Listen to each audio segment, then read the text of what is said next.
చిన్నపిల్లలకు దగ్గు మందు వాడకంపై ప్రజలు అపోహపడవద్దని డాక్టర్ల సూచనల మేరకు మందులు వాడొచ్చని జనసేన పార్టీ పిఠాపురం నాయకులు డాక్టర్ పిల్ల శ్రీధర్ పేర్కొన్నారు.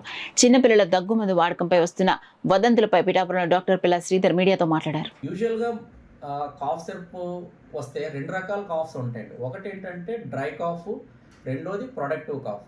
డ్రై కాఫ్ అంటే చాలాసార్లు మనం గమనిస్తూ ఉంటాం, పొడి దగ్గు వస్తూ ఉందని అంటారు కదా, అదనమాట. దానికైతే మనం దగ్గుకు సప్రెస్ చేసి మెడిసిన్ వాడాలి.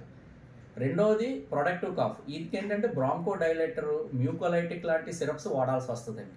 అయితే ఏ కాఫ్కి ఏ మెడిసిన్ వాడాలన్నది చాలా వరకు పీడియాట్రిషియన్ సంప్రదించి తీసుకోవడం చాలా మంచి విషయం. ఎందుకంటే ఇప్పుడు పిల్లలు చాలా డెలికేట్గా ఉంటారు. పిల్లలు ఒకరు 60 సంవత్సరాలు దాటిన వృద్ధులు కూడా చాలా డెలికేట్గా ఉంటారు. బాడీ అన్నది అంత తొందరగా ఏదైనా చేంజ్ వస్తే తొందరగా తీసుకోలేదన్నమాట.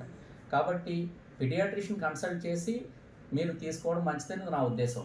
ఎందుకంటే నేను డాక్టరే, కానీ మా పిల్లోడికి ఏదైనా వచ్చినప్పుడు ఒకసారి పీడియాట్రిషియన్తో డిస్కస్ చేస్తూ లేదా ఆయన చూపించో నేను మెడిసిన్ వాడతాను. కాబట్టి అందరూ కూడా ఆ విధంగా చేయడం మంచిది. కాకపోతే ప్రతిసారి డాక్టర్ దగ్గరికి వెళ్ళాలంటే అది చాలా కష్టం కదా, అపాయింట్మెంట్ దొరకదు, 2-3 రోజులు వెయిట్ చేయాల్సి వస్తుందన్న పరిస్థితులు కూడా ఉన్నాయి. చాలామంది పీడియాట్రిషియన్స్ కానీ మేము చెప్తూ ఉంటాం, అమ్మ ఓ పని చేయండి, మీకేమన్నా రొంప దగ్గు వచ్చినప్పుడు ఇనీషియల్గా ఈ మెడిసిన్ వాడండి, ఒకవేళ కఫం వస్తే ఈ మెడిసిన్ వాడండి అని చెప్తూ ఉంటారు. ఆల్రెడీ మనకి పారాసిటమాల్, జ్వరం వస్తే పారాసిటమాల్ వాడండి, ఇవన్నీ కూడా మనకి ఆల్రెడీ ప్రీవియస్గా వాళ్ళు ప్రిస్క్రైబ్ చేసి ఉంటారు. కాబట్టి త్రూ ఫోన్ ఒకసారి వాళ్ళని కాంటాక్ట్ చేసి అది వాడాలో లేదో తీసుకోండి. ఏదైనా సరే 3 రోజులు దాటితే దాన్ని మొదలు పెట్టొద్దు. దగ్గరలో ఉన్న పీడియాట్రిషియన్ కన్సల్ట్ చేసి వాళ్ళ సలహాల మీద మీరు వైద్యం చేసుకుంటే మంచిది. దీనివల్ల మన పిల్లలు సేఫ్గా ఉంటారు, మనం కూడా మానసికంగా చాలా సేఫ్గా ఉంటాం. కాబట్టి ఈ విషయాలన్నీ పెట్టుకోండి. ఒకటేంటంటే ఆందోళన చెందాల్సిన అవసరం లేదు.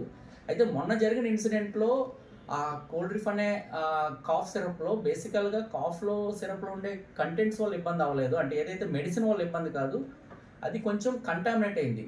డిఈజీ, డైఎథిలిన్ గ్లైకాల్ అనే కంటామినేషన్ వల్ల అక్కడ ప్రాబ్లం జరిగింది. కాబట్టి ప్రతి కాఫ్ సిరప్ విష పదార్థం కాదు. కాబట్టి మీరెవరు కూడా ఆందోళన చెందాల్సిన అవసరం లేదు. కానీ వైద్యుల సలహా ద్వారానే ముందుకెళ్తే మంచిది. అది మీకు, మీ పిల్లల భవిష్యత్తు కూడా మంచిదని నా ఉద్దేశం.